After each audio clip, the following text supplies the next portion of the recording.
वीतराग प्रभु भगवान महावीर स्वामी के पावन पवित्र श्री चरणों में कोटि सह वंदन नमन। वर्तमान आचार्य सम्राट पूज्य गुरुदेव श्री शिव मुनि जी महाराज साहब के चरणों में अनंत अनंत वंदन नमन। आगम ज्ञाता आगम पुरुष हिमाचल केसरी उपाध्याय परवर पूज्य गुरुदेव श्री जितेंद्र मुनि जी महाराज साहब के चरणों में कोटि सह वंदन नमन। ऑनलाइन एजुकेशन के प्रणेता संघ सेतु उपाध्याय परवर पूज्य गुरुदेव श्री रविंद्र मुनि जी महाराज साहब के चरणों में कोटि सह वंदन नमन। ऑनलाइन एजुकेशन में पधारे हुए सभी गुरु भगवंत एवं गुरुनीत तुल्य समस्त महासाधु वृंद के चरणों में वंदन नमन। आज ज्ञानदाता आगम प्रदाता पूज्य गुरुदेव श्री जी की प्रत्यक्ष वंदना का लाभ ले रहे हैं संथारा साधिका महासाध्वी श्री करुणा जी महाराज साहब की सुशिष्टा साध्वी गुणिसा जी, साध्वी माधुरी जी महाराज साहब आदि ठाना।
साता जी आप सबको साता है।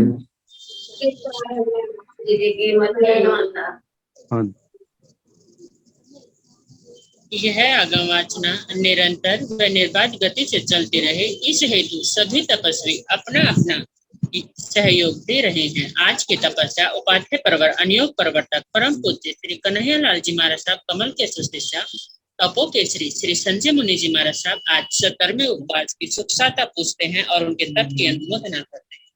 सरमणि सूर्या उत्तर भारतीय प्रवर्तनी डॉक्टर साध्वी श्री सरिता जी महाराज साहब की सुशिष्या घोर तपस्विनी डॉक्टर साध्वी श्री सुभा पिंकी जी महाराज साहब उपवास।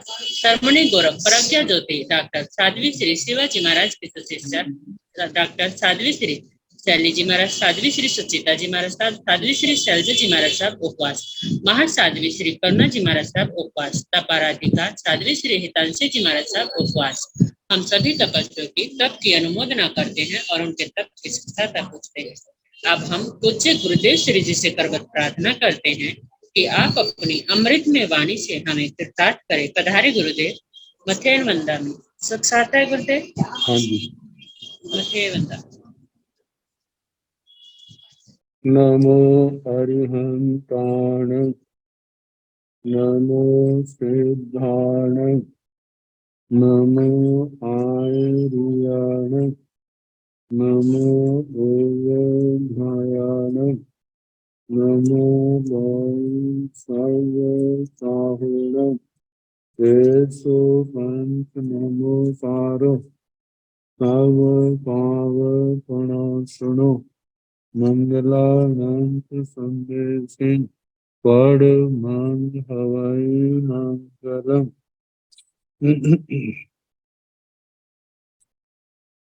जिन शासन जिन वाणी सदा जयवंत हो, श्रमण सन सदा अविचल मंगल हो। मुक्ति को प्राप्त श्रमण भगवान महावीर स्वामी उनकी परम पावन कल्याणी भागवती वाणी वाचक प्रमुख श्री इंद्र भूति गौतम आदि गणधर भगवान योग प्रधानाचार्य परम पूज्य श्री सुधर्मा स्वामी जी महाराज उनकी परम पावन पाठ परंपरा वर्तमान आचार्य ध्यान योगी परम पूज्य श्री शिव मुनि जी महाराज एवं गुरुजन सबके पावन चरण सरोजों में मेरा अनंत अनंत बार वंदना नमस्कार।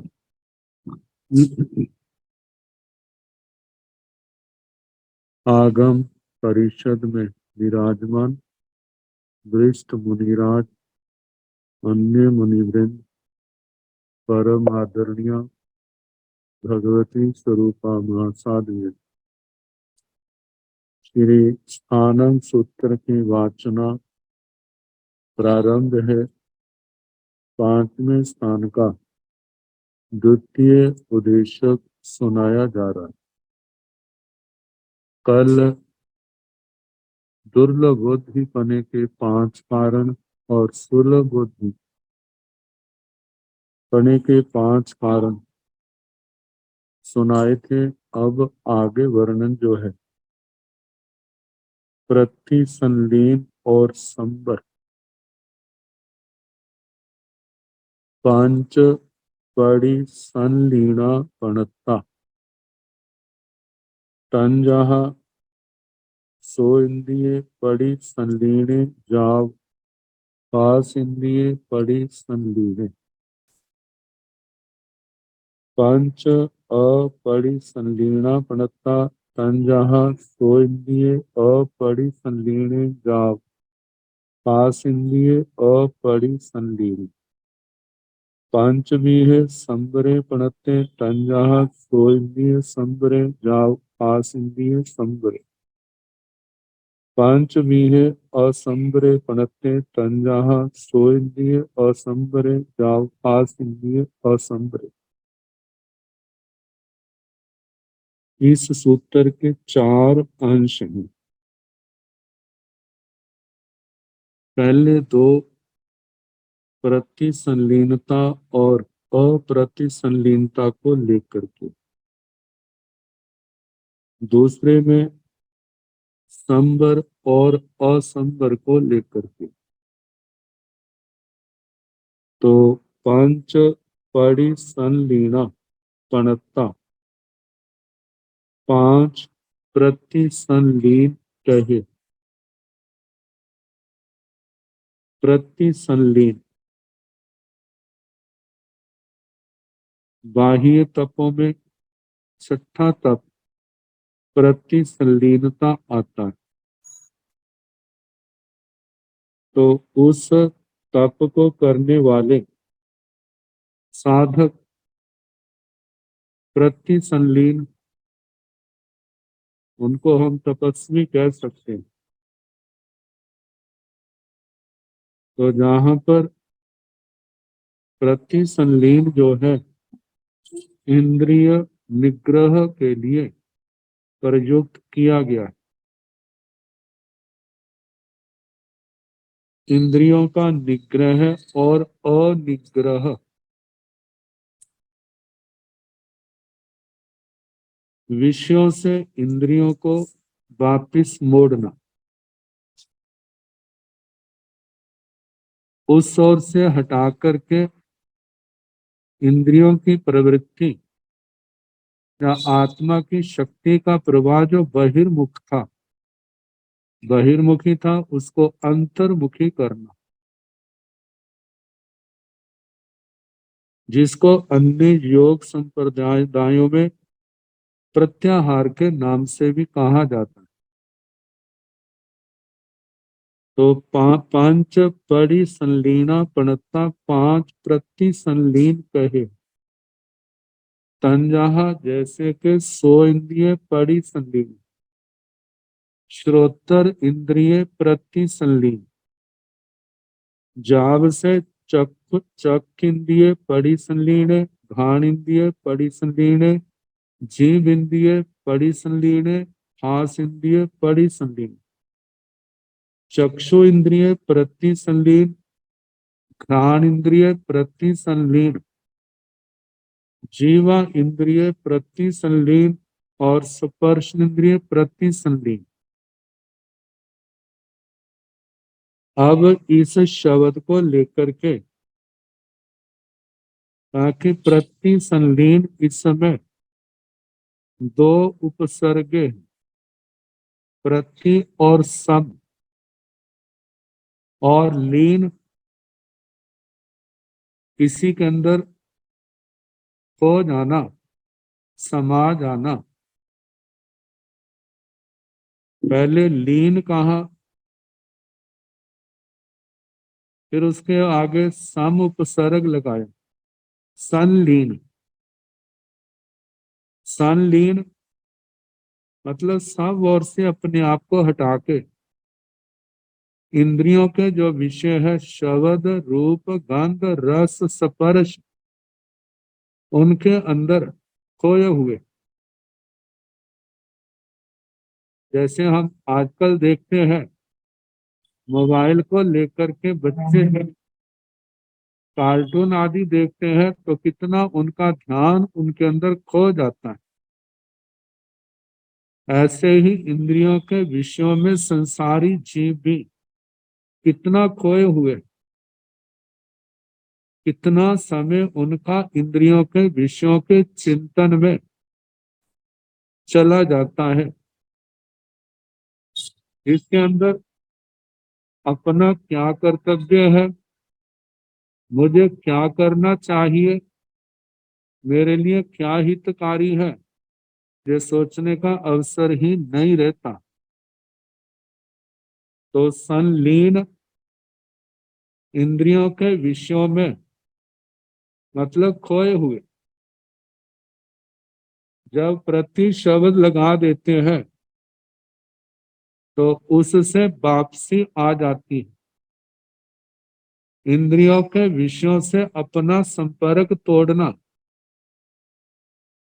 और जो आत्मा की शक्ति का प्रवाह इंद्रियों के विषयों की ओर था, उस ओर से हटा करके अपनी आत्मा की ओर उन्मुख करना, आत्मा की ओर प्रवाह अंतर्मुखी करना। जैसे क्रमण, अतिक्रमण और प्रतिक्रमण आता है। अतिक्रमण में तो मर्यादा का व्रत का उल्लंघन है, और प्रतिक्रमण में जो उल्लंघन किया था वहां से वापसी है। ऐसे ही संलीनता और प्रति संलीनता, संलीनता यदि बहिर्मुखता है तो प्रति संलीनता आत्मा की ओर वापसी है।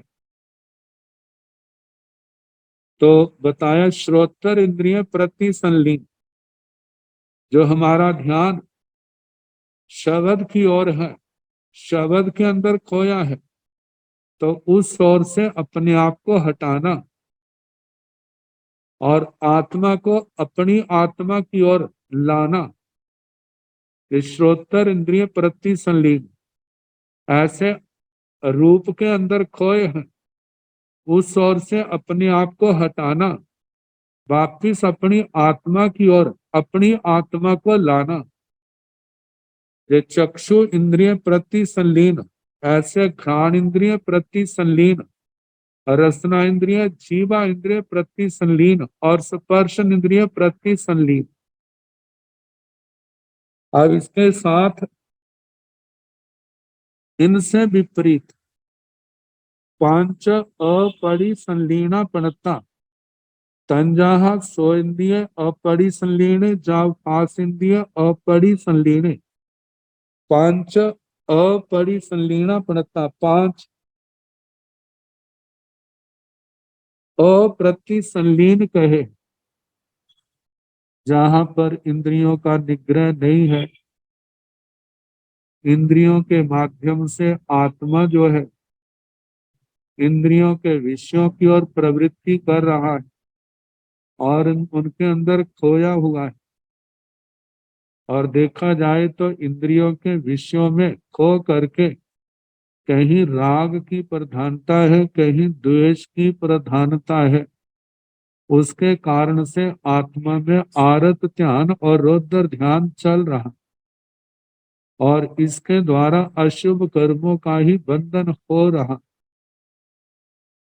और अशुभ कर्मों के बंधन में भी देखा जाए तो मोनी कर्म का बंध ज्यादा हो रहा, क्योंकि राग और द्वेष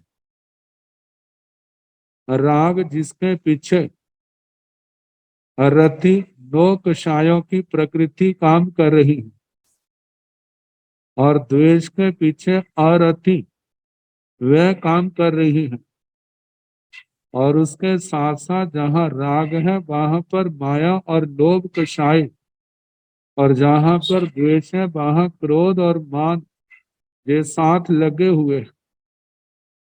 तो ये मोनी कर्म के भेद होने के कारण से मोनी कर्म को ही शक्ति प्राप्त हो रही है और वो बढ़ रहा है। बंधन मोनी कर्म का बंधन विशेष करके शेष कर्म भी साथ में बंध रहे हैं। यदि आयु कर्म का बंद हो रहा है तो 8 नहीं तो 7 कर्म तो है ही। तो बताए इस प्रकार 5 इन अप्रतिसंलीन कहे। अप्रतिसंलीन आत्मा की वह अवस्था कि मन और इंद्रियों के माध्यम से इंद्रियों के विषयों में खोया हुआ। तो ये 5 प्रकार के कहे हैं तंजहा, जैसे कि सो इंद्रिय अपरिसंलीन, चक्षिंद्रिय अपरिसंलीन, घ्राण इंद्रिय अपरिसंलीन, जीव इंद्रिय अपरिसंलीन, पास इंद्रिय अपरिसंलीन, श्रोत्र इंद्रिय अप्रतिसंलीन, चक्षु इंद्रिय अप्रतिसंलीन, घ्राण इंद्रिय अप्रतिसंलीन, जीवा इंद्रिय अप्रतिसंलीन, स्पर्श इंद्रिय अप्रतिसंलीन। अब इसके आगे संबर और असंबर को लेकर के कहा है। 5 बीहे संबरे पणते, 5 प्रकार का संबर कहा है तंजहा, जैसे कि सो इंद्रिय संबरे, जा फास इंद्रिय संबरे, सो इंद्रिय संबरे, चक्षिंद्रिय संबरे, घ्राण इंद्रिय संबरे, जीव इंद्रिय संबरे, फास इंद्रिय संबरे, श्रोत्र इंद्रिय संबर, चक्षु इंद्रिय संबर, घ्राण इंद्रिय संबर, जीवा इंद्रिय संबर, स्पर्श इंद्रिय संबर। जब आत्मा में प्रति संलीनता आएगी तो आत्मा के अंदर संबर फलित होगा, संबर आएगा। तो उसके साथ ही जो दिया है जहां पर प्रति संलीन है, प्रति संलीनता के कारण श्रोत्र इंद्रिय संबर आएगा, श्रोत्र इंद्रिय संबर। ऐसे चक्षु इंद्रिय संबर, घ्राण इंद्रिय संबर, रसना इंद्रिय संबर और स्पर्शन इंद्रिय संबर। 5 भी है असंबरे पणते, तंजहा सो इंद्रिय असंबरे, जाव फास इंद्रिय असंबरे। 5 प्रकार का असंबर कहा है। असंबर, संबर का अभाव मतलब आश्रव में प्रवृत्ति। तंजहा जैसे के सो इंद्रिय असंबरे, जाव फास इंद्रिय असंबरे, श्रोत्र इंद्रिय असंबर, चक्षिंद्रिय असंबर, चक्षु इंद्रिय असंबर, घ्राण इंद्रिय असंबर, घ्राण इंद्रिय असंबर, जीव इंद्रिय असंबर, जीवा इंद्रिय असंबर, पास इंद्रिय असंबर, स्पर्शन इंद्रिय असंबर। ताकि संबर का अभाव, असंबर। जब आत्मा में प्रति संलीनता होगी तो संबर घटित होगा, संबर आएगा। और जब आत्मा के अंदर प्रति संलीनता के स्थान पर अप्रति संलीनता है, इंद्रियों के विषयों के अंदर खोया है, तो वहां पर संबर नहीं होगा, वहां पर असंबर, संबर का अभाव, वहां पर आश्रव चलेगा, आश्रव कर्मों का बंद चलेगा। तो बताया है कि प्रति संलीनता आने पर ही संबर घटित होता है। आत्म शुद्धि के लिए प्रति संलीनता और संबर क्या है, अपेक्षित है, जरूरी। तो बताया है ध्यान के क्षेत्र में बढ़ना है तो वहां पर भी प्रति संलीनता और संवर जो है परम आवश्यक है। यदि जे प्रति संलीनता संवर है, तभी आत्मा जो है वहां नए आने वाले कर्मों का आगमन रुकेगा और पुराने कर्मों का जो बंधन है उसकी निर्जरा होगी। यदि प्रति संलीनता और संवर नहीं आता है, तो धर्म ध्यान की चर्चा जो है वो आत्मा के लिए कितनी सार्थक होगी, इसके विचारणीय अवश्य है।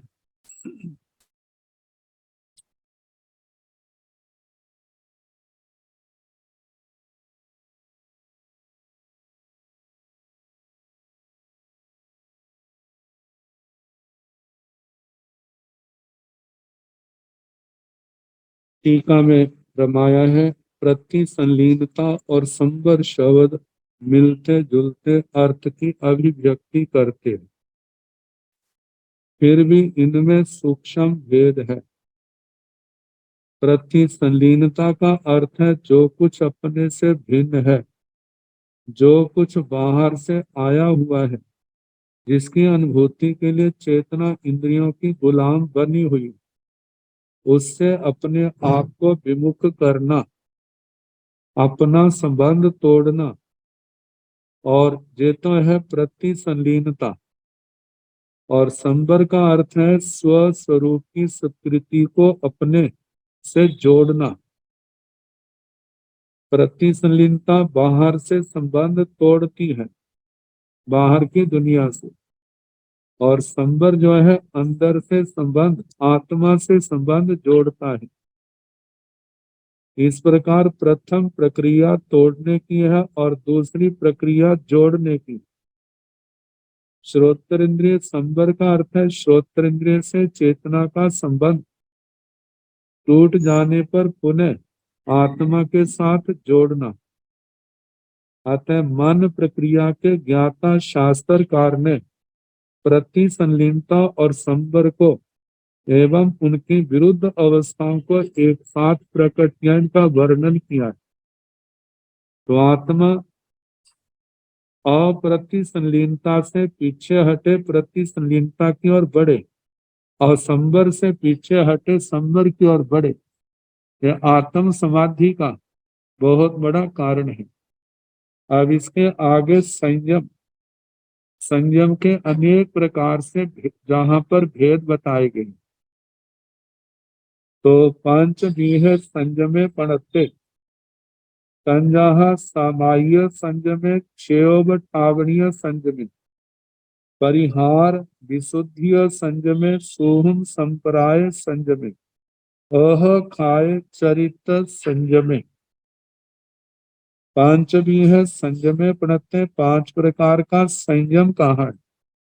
जो 25 बोल का 25वां बोल है चारित्र के नाम से, वही जहां पर पांच प्रकार के संयम से कहा है।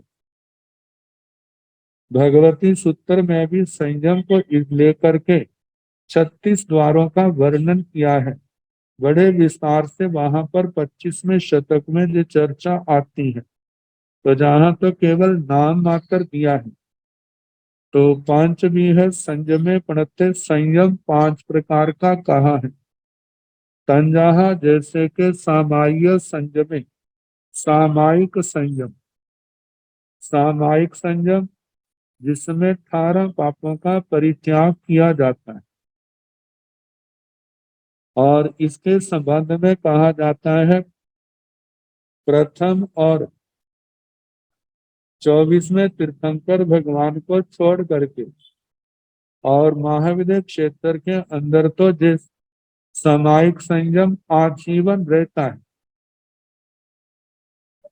अब देखा जाए तो बीच के जो 22 तीर्थंकर भगवंतों के समय भी जो समायिक का पाठ पढ़ा जाता है, छोटी दीक्षा होती है, वहां भी समायिक का जो नियम है आजीवन है, जाव जीवाय ही कहा जाता है।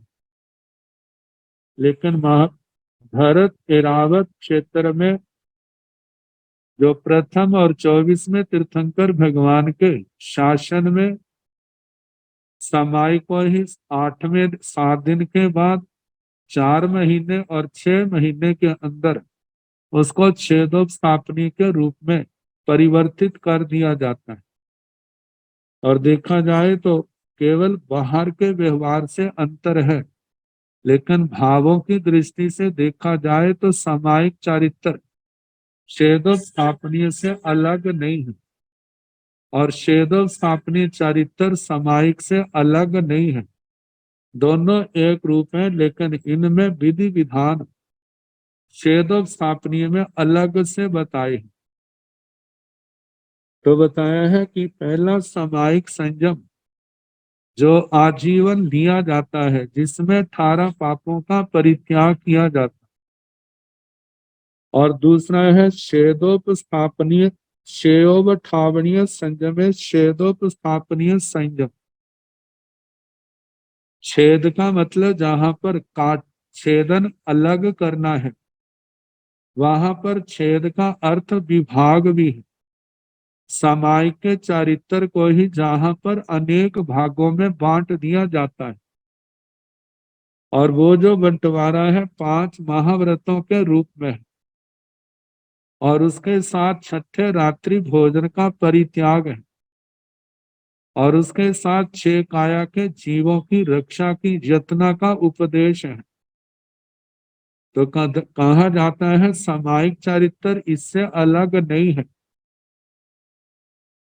प्रथम तीर्थंकर भगवान के समय वो रिजु जड़ लोग होने के कारण से, और 24वें तीर्थंकर भगवान के शासन में ज्यादा लोग बक्कर जड़ होने के कारण से कोई आत्मा इस मार्ग से भटके ना, इसलिए उनको जो व्रतों का विभाग समझा दिया।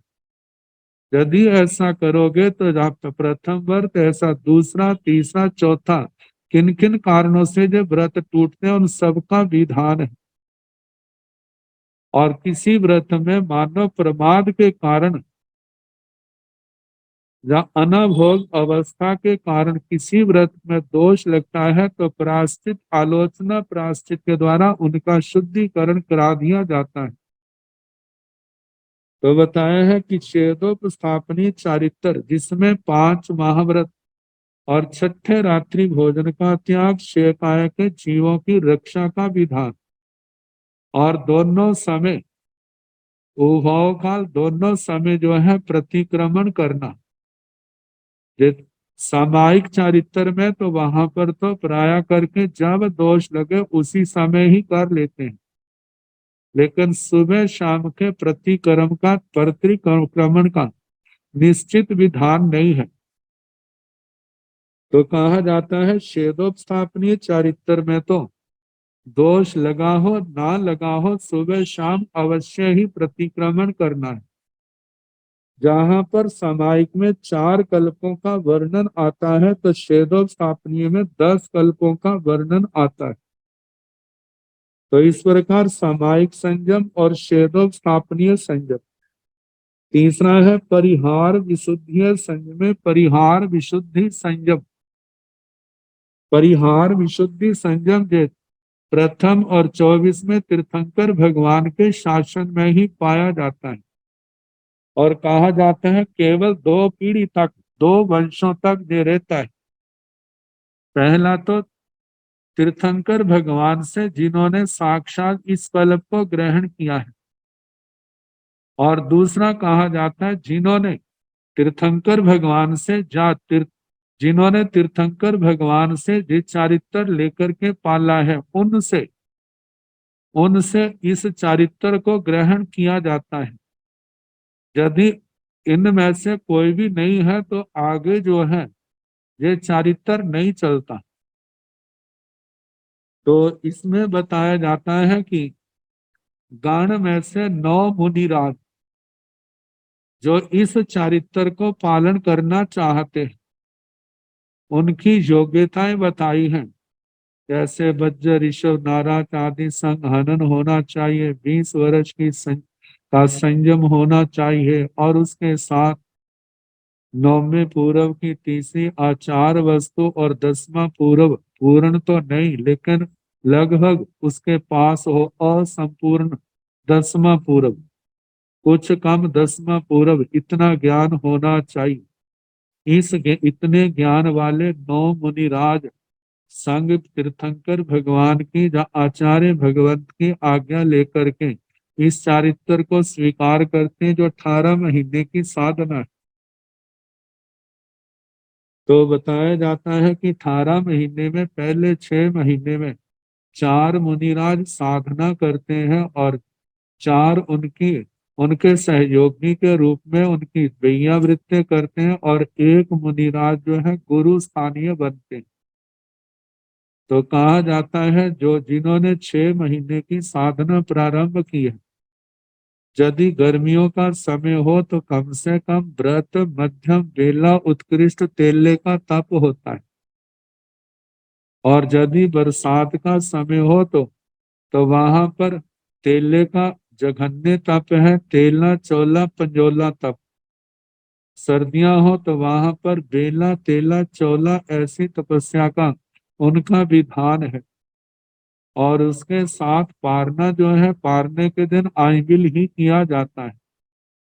ऐसे 6 महीने उनकी साधना चलती है। ये तो अनाहार तपस्या का है, और इसके साथ शास्त्र स्वाध्याय उनका निरंतर सूत्रागम अर्थागम चलता रहता है। तो जब 4 मुनियों के 6 महीने पूर्ण हो जाते हैं, तो जब जिनकी साधना चल रही है उसके अतिरिक्त 5 जो मुनिराज हैं, उनके निरंतर आइमिल तो चलते ही हैं। आइमिल के से बढ़ करके व्रत आदि तो कर लेते हैं, लेकिन आइमिल से कम उनकी तपस्या नहीं होती। जब दूसरे 6 महीने आते हैं तो जो सेवा करने वाले थे वे साधना करते हैं, और जो 4 साधना कर रहे थे वे सेवा करते हैं, क्रियावृत्ति करते हैं, और जो 9वें है वो गुरु स्थानीय ही रहते हैं। तो इस प्रकार 6 महीने तक इनकी साधना चलती है दूसरे ग्रुप की। तीसरे 6 महीने में जो गुरु स्थानीय थे वे साधना करते हैं, और जो 8 हैं उनमें से एक गुरु स्थानीय बनता है, और 7 जो है वेयावृत्ति करने वाले बनते हैं। तो इस प्रकार ये 18 महीने तक साधना चलती है। 18 महीने की साधना पूर्ण होने के बाद ये जा तो जे विकल्प रहते हैं, जा तो पुनः उस चारित्र को स्वीकार कर ले, या वो जिन कल्प को स्वीकार कर लेते हैं। यदि ये दो नहीं है तो पुनः अपने गच्छ में अपने गण में आ जाते, आचार्य अपने आचार्य भगवंत की आज्ञा में आ जाते हैं। तो इस प्रकार ये परिहार विशुद्धि चारित्र का वर्णन हुआ। आगे चौथा है सूक्ष्म संप्राय संयम। सूक्ष्म संप्राय संयम यह चारित्र 10वें गुण स्थान में पाया जाता है, जहां पर केवल नाम मात्र का अंश बहुत सूक्ष्म रूप से केवल लोभ का उदय है। शेष जो कषाय है उपशम श्रेणी वाले के शांत हैं, और क्षपक श्रेणी वाले के उनके क्षय है।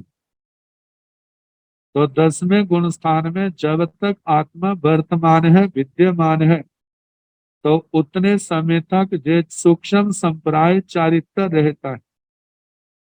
तो क्षपक श्रेणी वाला महासत्व साधक जो है वह मौनी कर्म को क्षय करके 10वें गुण स्थान के बाद जो उनकी स्थिति आती है वो क्षीण क्षय की आती है, और वो 12वां गुण स्थान है। और जो उपशम श्रेणी वाले हैं तो वे आरोहण करते, जब 10वां गुण स्थान पार करते हैं तो 11वें गुण स्थान में जाते हैं। तो मौनी कर्म जो शांत है, कम से ज्यादा से ज्यादा अंतर मुहूर्त रहता है, उसके उपरांत वह अवश्य उदय में आएगा।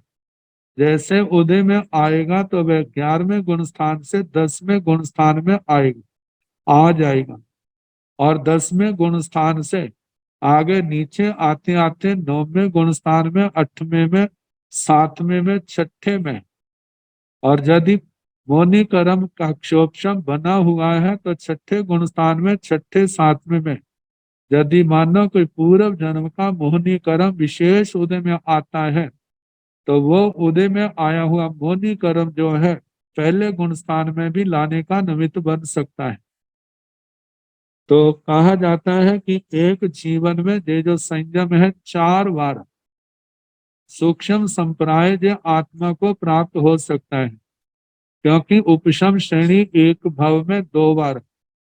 तो एक बार तो ऊपर आरोहण करते हुए एक बार हुआ, और दूसरा जब 10 में से 11वें में गए, जब 11वें से वापिस आए हैं तो दूसरी बार इसका स्पर्श हुआ। जब दूसरी बार श्रेणी की तो 2 बार पुनः हो सकता है। और कहा जाता है कि इस गुण स्थान में प्रवेश करते ही जीव काल कर जाए, ये तो उस दृष्टि से एक समय की स्थिति कही, और काल ना करे तो अंतर मुहूर्त की स्थिति कही। इसके 2 भेद कहे हैं, संक्लिश्यमान और विशुद्धमान।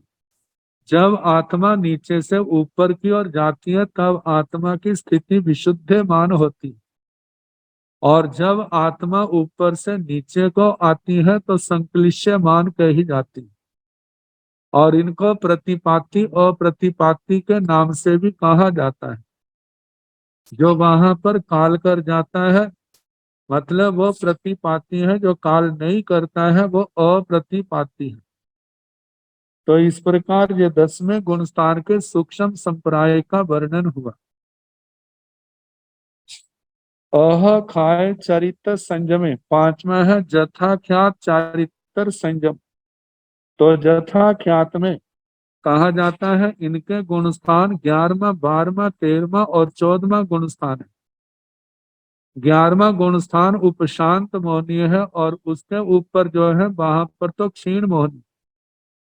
12वें गुण स्थान में केवल मोहनी कर्म क्षीण है, बाकी जो 7 कर्म उदय में है, तो इसलिए 12वें गुण स्थान को क्षीण मोहनी कहा गया।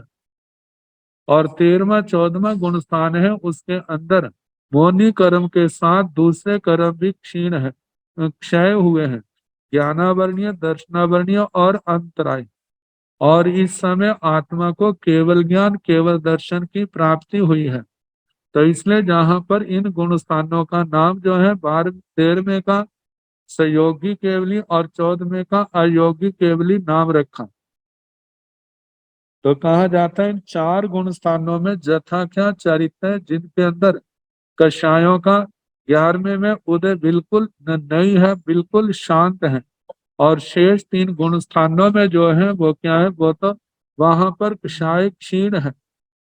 तो कहा जाता है परिणामों की दृष्टि से सारे एक समान होते हैं, इनमें कोई भी ऊंचा नीचापन परिणामों की दृष्टि से नहीं होता। तो ऐसा जहां पर मतलब जो विशुद्ध चारित्र का रूप है कषायों से रहित, वह इन 4 गुण स्थानों में पाया जाता है। तो वैसा होने के कारण जैसा भगवान ने कहा वैसा ही है आत्मा में। तो जिस इस कारण से इस चारित्र को जथा ख्यात चारित्र कहा है, जथा ख्यात चारित्र। तो इस प्रकार ये 5 चारित्रों का वर्णन सामायिक क्षेदोत्स्थापनीय परिहार विशुद्धि सूक्ष्म संप्राय और जथा ख्यात।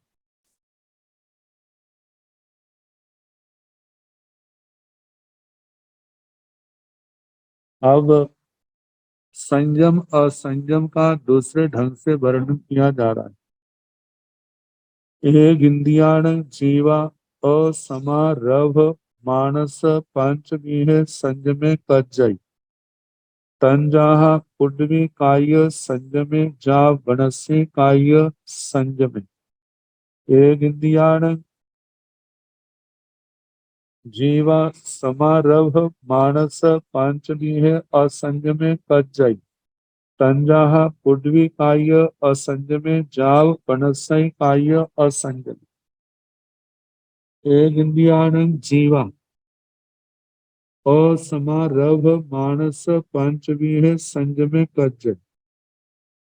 एक इंद्रिय जीव जब आत्मा विवेक को प्राप्त है और उसने इन जीवों की हिंसा का परित्याग कर दिया, तो कहा जाता है एक इंद्रियों के जीवों का जो आरंभ समारंभ सर्वथा 3 कर्ण 3 योग से छोड़ देता है, तो उस आत्मा में पंच भी है संयमे कज्जई, 5 प्रकार का संयम प्रकट होता है, जहाँ वे 5 प्रकार के संयम का पालन करता है। तंजहा जैसे के पुडवी काय संयमे जा बनस्य काय संयम, पुडवी काय संयमे पृथ्वी कायिक संयम, पृथ्वी काय के जीवों की जतना, आव काय संयमे अप काय के जीवों की जतना, देव काय संयम तेजस काय के जीवों की जतना, वायु काय संयमे वायु काय के जीवों की जतना, वनस्पति काय संयमे वनस्पति काय जीवों की यतना संयम। मतलब कि इन पांच पांच स्थावरों की रक्षा करने के कारण, यतना के कारण से उनको 5 प्रकार का संयम प्राप्त होता है, 5 प्रकार के संयम का पालन करते। तो ये तो हो गया जो आरंभ समारंभ नहीं करते, उनको तो 5 प्रकार के संयम की प्राप्ति होती, या 5 प्रकार के संयम का पालन करते। और जो जीव इन एक इंद्रिय जीवों का आरंभ समारंभ करते, हिंसा करते हैं, तो उनके जीवन में 5 प्रकार का असंयम आता है, या 5 प्रकार के असंयम का आचरण करते। तो एक इंद्रियाण जीवा समारोह मानस पंचमी है असंयमे कच्चई तंजा, उड्मी काय असंयमे जाल से आउ काय असंयमे तेव काय असंयमे बाऊ काय असंयमे बनसाई काय असंयमे। एक इंद्रिय जीवों का जो समारंभ करते हैं, उनके 5 प्रकार का असंयम लगता है, 5 प्रकार के असंयम का आचरण करते हैं। तंजाहा जैसे के पृथ्वी काय असंयमी, पृथ्वी कायिक असंयम, मतलब पृथ्वी काय के जीवों की यतना नहीं करे, उनकी रक्षा नहीं करे। दूसरा आउ काय असंयमी, अप काय के जीवों की यतना नहीं करे। तेव काय असंयमी, तेजस काय के जीवों की अयतना। वायु काय असंयमे, वायु कायिक असंयम, वनस्पति काय असंयम, वनस्पति कायिक असंयम। मतलब इन 5 स्थावरों की यतना रक्षा न करने के कारण से जो 5 प्रकार का असंयम का दोष उनके जीवन में आ रहा। तो इस प्रकार एक इंद्रिय जीवों की रक्षा करने के कारण 5 प्रकार का संयम, जैसे 17 प्रकार के संयम के भेद हैं, तो उन 17 प्रकार में से ये 5 आते हैं। और जो दूसरा नहीं पालन करते हैं, तो फिर 17 भेद जो असंयम के कहे हैं, तो एक इंद्रियों के कारण से 5 प्रकार का असंयम उनके जीवन में प्रवेश करता है।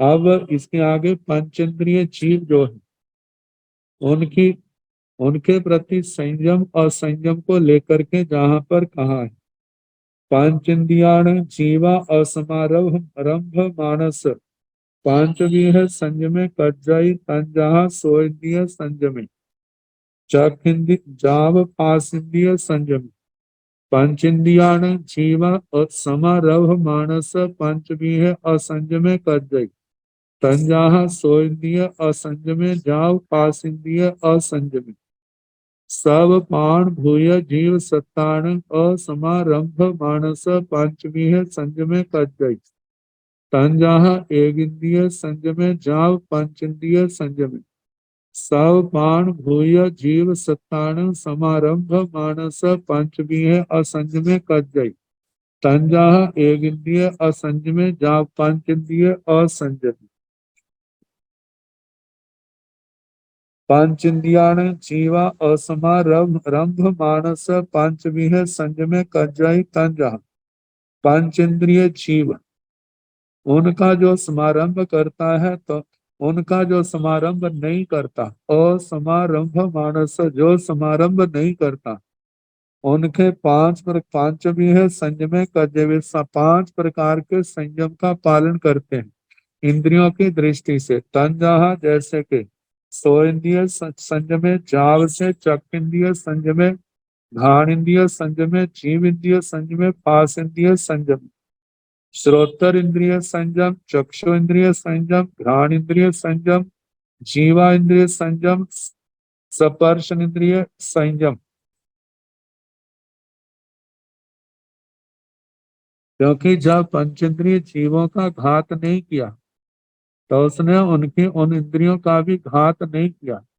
नहीं करने के कारण से जो 5 प्रकार का इंद्रियों की अपेक्षा से 5 प्रकार के संयम की प्राप्ति हुई। श्रोत्र इंद्रिय संयम, चक्षु इंद्रिय संयम, घ्राण इंद्रिय संयम, जीवा इंद्रिय संयम और स्पर्श इंद्रिय संयम। आगे समारंभ को लेकर के पंचेन्द्रियाण जीवा समारंभ मानस पांचवीय असंयमे कज्जई तन जहा सो इंद्रिय असंयमे जा पास इंद्रिय असंयमे। पंचेंद्रियों का समारंभ अर्थात हिंसा करने वाला व्यक्ति 5 प्रकार का असंयम करता है तो उनको 5 प्रकार के असंयम की प्राप्ति होती है। तंजह जैसे कि सो इंद्रिय असंयमे, चख इंद्रिय असंयमे, घ्राण इंद्रिय संयमे असंयमे, जीव इंद्रिय असंयमे, पास इंद्रिय असंयमे। श्रोत्र इंद्रिय असंयम, चक्षु इंद्रिय असंयम, घ्राण इंद्रिय असंयम, जीवा इंद्रिय असंयम और स्पर्श इंद्रिय असंयम। क्योंकि पंचेंद्रिय जीवों का घात करने से पांचों इंद्रियों का विनाश हुआ। तो जहां पर इंद्रियों को ही ग्रहण किया है लेकिन उसके साथ देखा जाए तो शेष प्राणों का भी तो विनाश होता है, लेकिन इंद्रियों की प्रधानता 5वां स्थान होने के कारण से 5 प्रकार का ही ग्रहण किया है। आगे सब पाण भूय जीव सत्तान और समारंभ मानस पंचमीह संयमे कज्जई तंजहा एक इंद्रिय संयमे जा पंचेंद्रिय संयमे। सब पाण भूय जीव सत्तान, सब सारे प्राण भूत जीव सत्व ये सारे संसारी जीवों का इनके अंदर समावेश हो जाता है। भूत से देखा जाए तो प्राण से विकलेंद्रीय जीवों को ग्रहण करते, भूत से वनस्पति का ग्रहण किया जाता है, जीव से पंचेंद्रिय जीवों का और सत्व से पहले 4 स्थावरों का ग्रहण किया जाता है।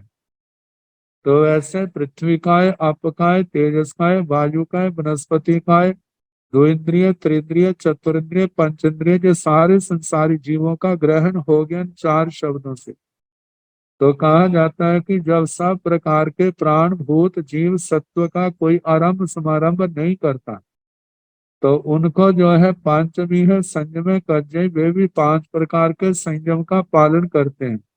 तंजहा जैसे के एक इंद्रिय संयमे जा पंचेंद्रिय संयम, एक इंद्रिय संयम, दो इंद्रिय संयम, त्रिइंद्रिय संयम, चतुरिंद्रिय संयम और पंचेंद्रिय संयम।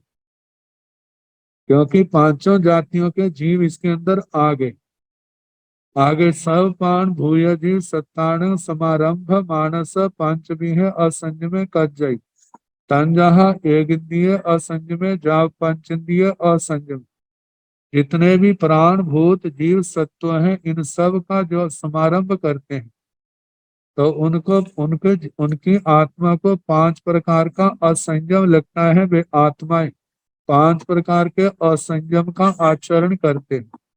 तंजहा जैसे के एक इंद्रिय असंयमे जा पंचेंद्रिय असंयम, एक इंद्रिय असंयम, द्विंद्रिय असंयम, त्रिइंद्रिय असंयम, चतुरिंद्रिय असंयम और पंचेंद्रिय असंयम।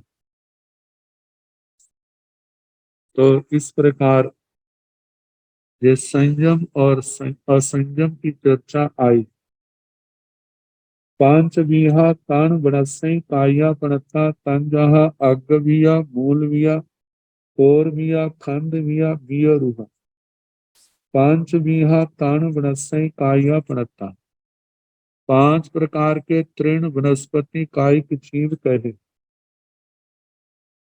वैसे तो इनके 10 भेद हो जाते हैं लेकिन 5वें ठाणे की अपेक्षा से जे इनके और भेद में, लेकिन जहां पर 5 भेदों का वर्णन किया जैसे अग्गर बीज, मूल बीज, अग्गविया अग्गर बीज, मूल बीज, कोर बिया परव बीज, खंड बिया स्कंद बीज, बीय रूहा बीज मतलब बीज रूह। तो अग्गर बीज में वनस्पति के अग्गर भाग में जिसका बीज होता है तो जहाँ पर कोरंट कोरंट वनस्पति का नाम आया है, जो प्राय करके शास्त्र में आता है कि राजा आदि कोरंट फूलों की माला अपने मुकुट पर लगाते थे। और दूसरा जो है मूल बीज, जिसके मूल में बीज होता है, वो मूल से अंकुरित होते हैं। तो जहाँ पर कमल कमल आदि का उत्पल कांड आदि, जहाँ हम देखते हैं जैसे केले आदि के जो वृक्ष होते हैं, पौधे, वो भी मूल से ही पैदा होते हैं। तो आगे पर बीज, जिनके परों में बीज हो, मतलब के अंकुरित होने की शक्ति होती है, जिसकी गांठ में जैसे कहा जाता है जैसे ईख। और स्कंद बीज, खंड या स्कंद बीज, जिनके स्कंद में बीज होता है अंकुरित होने की शक्ति, जैसे हम देखते हैं गुलाब आदि का, उसकी कलम काट करके जमीन में गाड़ देते, और वहां स्कंद में ही उनके उत्पन्न होने के वो स्थान होते हैं, वही क्या है, जमीन से अपना आहार लेकर के आगे अंकुरित होते हैं, आगे बढ़ते हैं। आगे बीय रूहा बीज रूह में कहा कि जैसे बरगद आदि, इनके जो बीज हैं उनसे पैदा होने वाली वनस्पतियां, बीजों से पैदा होने वाली। तो ऐसे 5 प्रकार के जो तृण वनस्पति कायिक जीव कहे। अब इसके आगे 5 प्रकार के आचार का वर्णन आएगा, तो उसका फिर जैसे समय काल जैसे अवसर होगा कराने का प्रयास किया जाएगा। आज बुधवार है तो पत्र तो कोई नहीं आया, प्रश्न पत्र, तो जो हमने 9 तत्व हम करा रहे, जिसमें देवों का अधिकार चल रहा। भवनपति बाण यंत्रों का सुना दिया है, 10 प्रकार के भवनपति, 15 प्रकार के परमाधर्मी, और 16 प्रकार के बाण यंत्र, 10 प्रकार के जृंबक देव। अब इसके आगे 10 प्रकार के ज्योतिषी आते हैं। वैसे मूल में तो 5 हैं, चंद्र, सूर्य, ग्रह, नक्षत्र और तारा। तो चंद्र चंद्र जे जो नाम है, जो विमान है, और विमानों के ऊपर वहां पर रहने वाले देवता जो है वो क्या है, वो ज्योतिषी देवता है। तो कहा जाता है चंद्र, सूर्य, ग्रह, नक्षत्र, तारा, ये विमान, इनके जो देवता है, जिनका जीवा भी के अंदर वर्णन आया है कि लवण समुद्र आदि समुद्रों के अंदर उनके द्वीप हैं, और उन द्वीपों के अंदर इनके नगर हैं। वहां पर मतलब जो प्रजा के साथ, अपने परिवारों के साथ वहां पर रहते हैं। तो 2.5 द्वीप के अंदर चंद्रमा, सूर्य, ग्रह, नक्षत्र, तारे जो हैं, जो गतिशील हैं, इसलिए इनको चर कहा जाता है।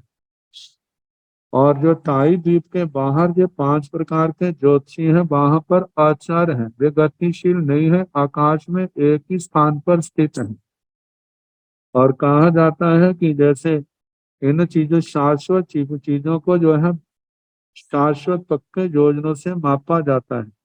ये ज्योतिषियों का लोक जो है, जो इस पृथ्वी से 790 योजन से प्रारंभ होता है, और 900 योजन तक जो है, ये मतलब के ऊपर की ओर जाया जाए तो 900 योजन तक जो ज्योतिषी देवों का लोक है। तो ये 5 प्रकार के 2.5 द्वीप के 4 और 5 2.5 द्वीप से बाहर आचार है। तो इस प्रकार ये जो है 10 प्रकार के हो जाते हैं। अब इनकी अलग अलग स्थिति कही है, जिसमें चंद्रमा के ऊपर पैदा, चंद्रमा की श्रेणी के देवताओं की और देवियों की स्थिति अलग अलग प्रकार की है। जैसे कहा जाता है चंद्रमा के देवताओं का जो कम से कम पल्योपम का चौथा भाग और ज्यादा ज्यादा 1 पल्योपम 1 लाख वर्ष की आयु आती है। देवियों की पल्योपम आधा पल्योपम, पल्योपम का चौथा भाग है जघन्य और उत्कृष्ट जो है आधा पल्योपम और 50,000 वर्ष। और जहाँ सूर्य देव के इन सूर्य ग्रह के देव देवियों का वर्णन आता है, तो वहां पर आधा पल्योपम जघन्य आता है देवों का, और 500 उत्कृष्ट जो है 1 पल्योपम 1,000 वर्ष, और जघन्य जो है आधा पल्योपम और 500 वर्ष है। देवियों की है पल्योपम का चौथा भाग और आधा पल्योपम। आधा पल्योपम से 500 वर्ष आगे बढ़ा देते हैं। और ग्रह के देव देवियां जो है उनका कम से कम पल्योपम का चौथा भाग है। और ज्यादा ज्यादा जो है एक पल्योपम देवों का है। और देवियों का पल्योपम का चौथा भाग और आधा पल्योपम। और इसके साथ जो नक्षत्र है उनका पल्योपम का चौथा भाग जघन्य है और आधा पल्योपम उत्कृष्ट है। और उसके देवियों का जो है पल्योपम का चौथा भाग जघन्य है और उसके साथ उत्कृष्ट जो है पल्योपम पल्योपम के चौथे भाग से कुछ ज्यादा है। और जो तारा विमान के देव देवियां जो है उनका कम से कम पल्योपम का 8वां भाग और ज्यादा ज्यादा पल्योपम का चौथा भाग है। देवियों का कम से कम पल्योपम का 8वां भाग और ज्यादा ज्यादा पल्योपम के 8वें भाग से कुछ ज्यादा है। तो ऐसे जो ज्योतिषियों के देवों का ऐसे वर्णन आता है। अब इसके आगे 3 प्रकार के किल्बिशी देवता आते हैं। 3 पल्योपम वाले, 3 सागरोपम वाले और 13 सागरोपम वाले। 3 पल्योपम वाले जो जो जो किल्बिशी देव हैं उनके संबंध में कहा जाता है जो ज्योतिषियों से ऊपर है और पहले देवलोक दूसरे देवलोक से नीचे इनके स्थान है। 3 सागरोपम वाले जो है उनके पहले दूसरे देवलोक से ऊपर है और तीसरे चौथे देवलोक से नीचे है। 13 सागरोपम वाले जो किल्बिशी देव हैं वे 5वें देवलोक से ऊपर है और छठे देवलोक से नीचे उनके स्थानों का वर्णन आता है। तो ऐसे जो 3 प्रकार के किल्बिशी देवता हैं। आगे 9 प्रकार के लोकांतिक देवों का वर्णन आता है। सारस्वत, आदित्य, बन्नी, वारुणी, गरतोया, तुषिता, अव्यवाद, आग्नेय और ऋष्ण। कहा जाता है 5वें देवलोक के ऋष्ण विमान के नीचे 8 कृष्ण राज्ञियां हैं और उन 8 कृष्ण राज्यों के बीच में मतलब कि उनके अंतरों में 8 प्रकार के लोकांतिक देवों के विमान है और मध्य में एक लोकांतिक देव का विमान है। ऐसे 9 विमान है। तो इनके संबंध में कहा जाता है इनके 8 सागरोपम की आयु होती है। और उसके इनके जितने भी स्वामी देव हैं वो स्वामी और उनके परिवार जो है ये एका भवतारी जीव होते हैं। इनके प्रजा रूप में भी देवों का वर्णन आता है। तो कहा जाता है जो स्वामी देव हैं उनके लिए तो वो सम्यक दृष्टि बड़े भद्रिक होते हैं और एक भवावतारी होते हैं। लेकिन प्रजा रूप में जो देवता है उनके लिए जो नियम नहीं है वहां पर तीनों दृष्टियां संभव है। तो कहा जाता है कि ये लोकांतिक देव जो तीर्थंकर भगवंतों के जब उनका 1 साल रह जाता है तो जो संबोधन प्रतिबोध देने के लिए आते हैं जो कहते हैं बुद्धा ही भगवं लोकनाहा पवत्ते ही धम तिथम जीवाणं हिय सुह निश्चय परम भविष्य। ऐसे तीर्थंकर भगवान को संबोधन देते हैं और उसके बाद भगवान तीर्थंकर भगवान 1 साल तक मतलब वर्षी दान देते हैं और उसके बाद उनकी दीक्षा होती है। तो इस प्रकार ये 9 प्रकार के लोकांतिक देव हैं। आगे 12 कल्पवासी देव वैमानिक देवों के संबंध में कहा जाता है ये देव जो है 2 प्रकार के हैं। एक कल्पोपपन्न और दूसरे कल्पातीत। कल्पोपपन्न 12 प्रकार के हैं। कल्पातीत के 2 भेद हो जाते हैं ग्रैवेयक और अनुत्तरवासी। तो ग्रैवेयकों के 9 भेद हैं और अनुत्तर विमान के जो हैं उनके 5 हैं। तो जो कल्पोपपन्न है जहां पर राजा और प्रजा का व्यवहार है जहां पर कल्पातीतों की अपेक्षा से देखा जाए तो जहां पर कुशायों का उदय ज्यादा है। तो इसलिए जनता को अपने संयम में रखने के लिए मर्यादा में रखने के लिए राजनीति आदि का राजा आदि की आवश्यकता है। तो बताया जाता है जहां पर इंद्र महाराज हैं उनके सामानिक देव हैं उनका उनकी परिषदाएं हैं लोकपाल है। ये सारा वर्णन प्राय त्रिंशक देवता है। तो ये कल्प वासियों में 12 देवलोक हैं, जैसे सौधर्म, ईशान, संत कुमार, महेंद्र, ब्रह्म, लंतक, शुक्र, सहस्त्रार, आनत, प्राणत, आरणक और अच्युत। ये 12 कल्पवासी देव हैं। तो कहा जाता है इनके 10 इंद्र हैं, पहले देवलोक से लेके 8वें देवलोक तक, तो प्रत्येक का इंद्र अपना है। 9वें 10वें देवलोक में एक इंद्र महाराज हैं, और 11वें 12वें देवलोक में भी एक एक एक इंद्र है। ऐसे विमानिकों के जो 10 इंद्र महाराज हैं। तो जहाँ पर राजा प्रजा आदि का सारा व्यवहार होता है, 12वें देवलोक तक के देव जो है वे इस मनुष्य लोक में अपने नीचे जो है आ जा सकते हैं। और कहा जाता है अपनी क्षमता के अनुसार आवश्यकता पड़ने पर वैमानिक देवलोक जो है ऊपर के जो 7वीं नरक तक भी चले जाते हैं। लेकिन जो असुर कुमार है उनका गमन जो है वो 3री नरक तक ही होता है। तो इस प्रकार जो कल्पवासी आगे कल्पातीत जो है 2 प्रकार के, ग्रीवेयक और अनुत्तर विमान के। अनुत्तरवासी ग्रीवेयक 9 प्रकार के हैं, जिसमें भद्र, सुभद्र, सुजात, सुमनस, सुदर्शन, प्रियदर्शन, अमोह, सुप्रतिबुद्ध, जशोधर। अब इनके जो है विमान जो है वो 3 श्रेणियों में बंटे हुए हैं। कहा जाता है पहले 3 त्रिक है। पहला त्रिक जो है अधस्तन, अधस्तन, अधस्तन, मध्यम, अधस्तन, ऊपरी। ये पहला त्रिक है। दूसरा त्रिक और ऊपर जा करके ऊपर नीचे दूसरा त्रिक है, जैसे मध्यम, अधस्तन, मध्यम, मध्यम, मध्यम, ऊपरी। और तीसरा त्रिक जो है उपरिम, अधस्तन, उपरिम, मध्यम, उपरिम, उपरिम। इस प्रकार ये 9 ग्रीवेयक विमान है। बड़े शांत दांत हैं, आपस में किसी प्रकार का क्लेश नहीं। और इनकी अवगाना जो है वो 2-2 हाथ की कही। आगे 5 उनत्तर विमानों में 5 उनत्तर विमानों में जैसे विजय, विजयंत, जयंत, अपराजित, सर्वार सिद्ध का नाम आता है।